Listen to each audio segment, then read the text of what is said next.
Bonjour chers élèves et bienvenue dans ce nouveau tutoriel dans lequel nous allons étudier la subordonnée relative. Alors quand on parle de la subordonnée relative, on parle d'une phrase complexe qui contient deux propositions, une proposition principale et une proposition subordonnée relative introduite par un pronom relatif. Alors, كما قلنا أصدقائي ملي كنتحدثوا على لا سوبوردوني رولاتيف فاحنا كنتحدثوا على واحد الجملة معقدة أو مركبة كتكون من جوج ديال الجمل، جملة رئيسية وجملة تابعة لها واللي هي سميتها لا سوبوردوني رولاتيف واللي كتبدا بان برونون رولاتيف. Alors, donc, comme on a dit, lorsque les propositions d'une phrase complexe sont reliées par un pronom relatif simple, la proposition introduite par ce dernier, c'est-à-dire la proposition qui est introduite par le pronom relatif, bien sûr, est celle qui est appelée la subordonnée relative. Donc, دائما هذيك الجملة اللي من وراء le pronom relatif هي الجملة التابعة واللي كناديو عليها بلا subordonnée relative. Alors, bien sûr que la proposition subordonnée relative, on peut l'introduire soit par un pronom relatif simple ou bien un pronom relatif composé. Mais nous, on va s'intéresser plus aujourd'hui sur les subordonnées relatives introduites par le pronom relatif simple. Donc les pronoms relatifs simples sont les suivants: qui, que, dans, ou. Donc les pronoms relatifs les غادي نستعملو. Donc qui remplace un mot répété sujet. Donc déjà, pourquoi on introduit une subordonnée relative par un pronom relatif? Bien sûr, en fait c'est tout simplement pour ne pas avoir une répétition, pour ne pas répéter un mot deux fois. Donc on va voir les exemples. Quand on aura vu les exemples, vous allez bien comprendre le mécanisme.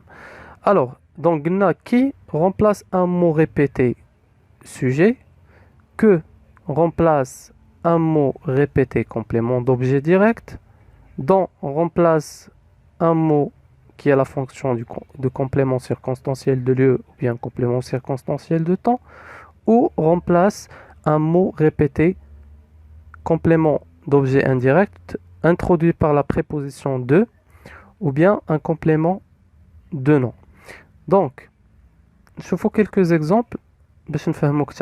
Alors, on va voir le premier exemple avec l'utilisation du pronom relatif qui. Donc, on a de la phrase une vieille dame qui promenait son chien. Donc, il est جينا découper la phrase, elle a deux phrases. Donc, pour avoir une proposition principale plus une subordonnée, nous allons dire une vieille dame, ou pour la subordonnée, on va dire une vieille dame promenait son chien. Donc ici, nous aurons répété deux fois une vieille dame, donc qui a la fonction d'un sujet. Donc pour ne pas la répéter, on a utilisé le pronom relatif qui, tout simplement, qui a remplacé ce sujet et qui a évité la répétition. Donc là, ici, on parle d'une phrase complexe qui contient la proposition principale, liée à une vieille dame, la proposition subordonnée, liée à qui promenait son chien. Et donc qui ici remplace un sujet qui est la vieille dame. Donc, pour éviter la répétition, donc on a utilisé le pronom relatif qui. Deuxième exemple avec le pronom relatif que. Donc voilà un second mystère que nous devons démêler. Donc هنا عندنا إلا جينا عاوتاني نفكو هاد الجملة ونقسموها على une proposition principale plus une subordonnée, غادي نقولوا voilà un second mystère. وغادي نقولوا pour la subordonnée غنقولوا nous devons démêler ce mystère. Donc pour nous وهنا غادي يكون عندنا التكرار ديال le mot mystère. Donc, pour ne pas répéter mystère deux fois, nous avons utilisé le pronom relatif que qui a remplacé le mystère. Donc la proposition principale, eh bien, voilà un second mystère. La subordonnée relative, eh bien, que nous devons démêler. Alors, que remplace ici un complément d'objet direct qui est le mystère. Donc, passons maintenant au troisième exemple avec le pronom relatif où. Donc nous avons cette phrase, c'est le lieu où le crime a été commis. C'est le lieu où le crime a été commis. Donc il a فككنا عاوتاني هاد الجملة غنقولو c'est le lieu وغادي نقولو pour la subordonnée le crime a été commis à ce lieu-ci. Donc هنا غادي نكونو عاودنا le mot lieu deux fois. Donc du coup, pour ne pas le répéter, on a utilisé le pronom relatif où. Donc la proposition principale ici, eh bien, c'est le lieu. La subordonnée, eh bien, où le crime a été commis. Et le pronom relatif où remplace ici un complément circonstanciel de lieu qui est bien le mot lieu. Alors passons maintenant au quatrième exemple, qui est le dernier, avec le pronom relatif dans. Nous avons la phrase suivante. La victime est un jeune homme dont le visage est pâle. Donc غادي نديرو نفس العملية نفكو الجملة على جملة رئيسية وجملة تابعة. Donc la principale plus la subordonnée. غنقولو كل وحدة على حدة. Donc بالنسبة للجملة الرئيسية اللي هي la principale غنقولو la victime est un jeune homme. وبالنسبة للجملة التابعة غنقولو le visage de la victime qui est un jeune homme est pâle. Donc غادي نكونو درنا تكرار. إذا باش نتفاداو هذا التكرار هذا استخدمنا le pronom relatif dans. Donc qui remplace ici un complément d'objet indirect. Donc la proposition principale, eh bien la victime est un jeune homme. La subordonnée, eh bien dans le visage est pâle. Et donc comme on a dit, le pronom relatif dans ici remplace un complément d'objet indirect commençant par la préposition de, en plus un complément de nom, ou qui remplaçait aussi un complément de nom. La principale فيها un complément d'objet direct indirect عفوا et un complément de nom. حيت ملي فرقنا قلنا بالنسبة la principale la victime est un jeune homme, بالنسبة la subordonnée le visage d'un jeune homme ou bien d'une victime هنا عندنا un complément de nom. Donc le visage d'une victime et le complément de nom qui est un jeune homme. Donc c'est le complément d'objet indirect est pâle. Donc le visage d'une victime qui est un jeune homme est pâle. Donc pour ne pas faire la répétition, on a utilisé le pronom relatif dans qui a remplacé ici un complément d'objet indirect et un complément de nom. Passons maintenant pour voir ce qui est à retenir. Donc ce que vous devez retenir tout simplement, donc c'est que la subordonnée relative est une proposition. Donc il y a واحد الجملة كما قلنا الجملة التابعة هي واحد الجملة introduite اللي كنبداوها بواحد le pronom relatif simple ou bien composé. Mais nous sommes intéressés aujourd'hui qu'au pronom relatif simple, comme on a dit, parce que c'est eux qui nous intéressent. Donc la subordonnée relative est une proposition ou bien une phrase introduite par des pronoms relatifs simples qui remplace un mot répété sujet, que remplace un mot répété complément d'objet direct, ou remplace un mot répété complément circonstanciel de lieu, ou bien complément circonstanciel de temps. Dont remplace un mot répété complément d'objet indirect introduit par la préposition de, ou bien un complément de nom. Passons maintenant à un exercice très simple. Donc, nous avons la consigne complète par le pronom relatif qui convient.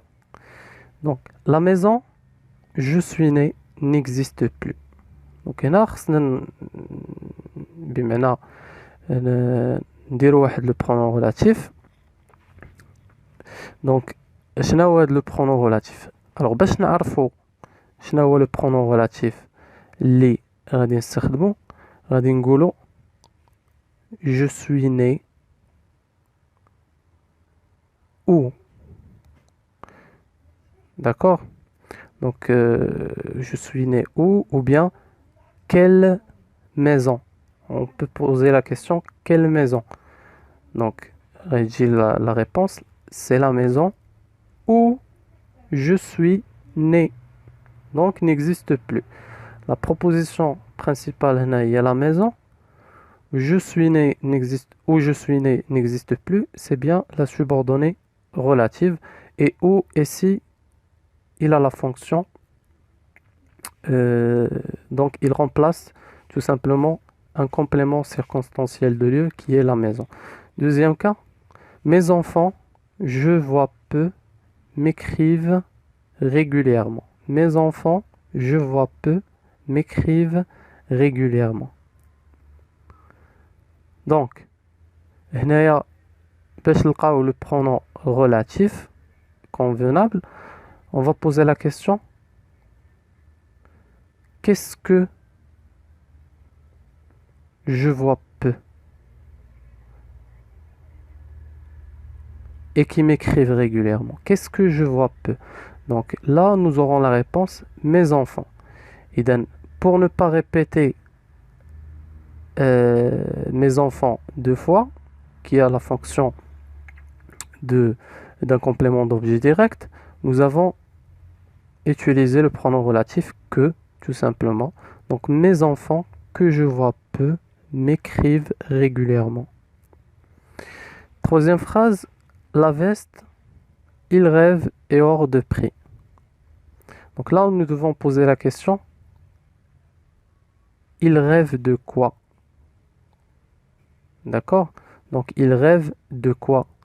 Il rêve d'une veste. D'accord? Donc, ici, nous allons utiliser le pronom relatif dans qui remplace un complément d'objet indirect. Donc, la veste dont il rêve est hors de prix. Pour éviter tout simplement la répétition, nous avons utilisé le pronom relatif dans. Sinon, nous aurons,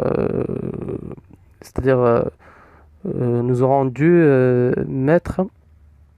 nous avons dû plutôt mettre pour la principale la veste et pour la subordonnée, il rêve d'une veste qui est hors de prix. Donc, pour ne pas répéter le mot veste, qui a la fonction ici d'un complément d'objet indirect, on a utilisé le pronom relatif dans.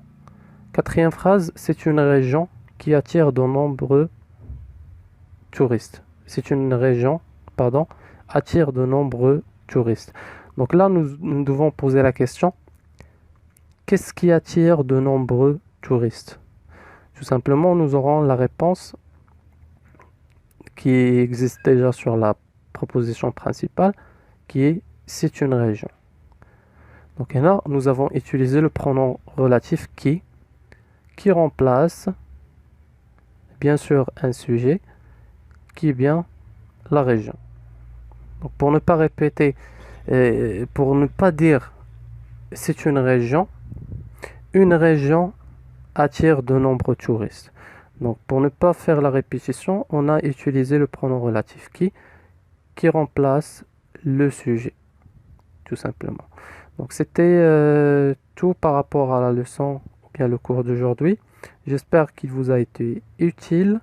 N'oubliez pas de vous abonner à ma chaîne YouTube ainsi que d'activer la cloche afin de recevoir toutes nouvelles. Et je vous dis à très bientôt.